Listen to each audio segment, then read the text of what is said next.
Repeat customers to me are the gem of your business. That's exactly what you want.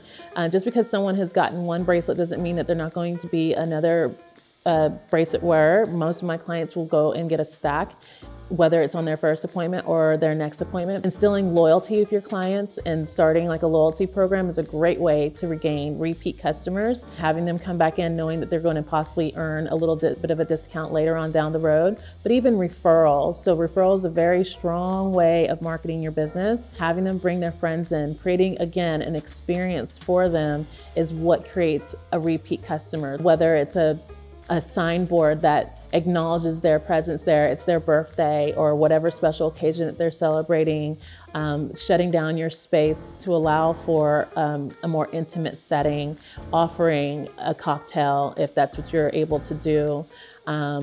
Just making it a little more special and making it more individualized is what sets you apart from everyone else and keeps people coming back. Pricing is it's a sticking point for a lot of people. A lot of people bring their own personal experiences with money into how they price their services. And so I talk a lot about, with my friends even, about money mindset and understanding that you can't allow how you feel personally about money make assumptions for how someone else will spend their money. So I can't set my prices based on, I really want everyone else to be able to afford my services.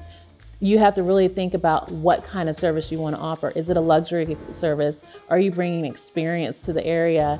If so, then you need to be pricing accordingly. How much is your own personal time worth? And what does that look like going forward? Can this sustain your business? And look at the entire picture. Not everybody is going to be the right client for me, but the right clients for me will find me because they find value in what I'm offering versus what someone else may be offering.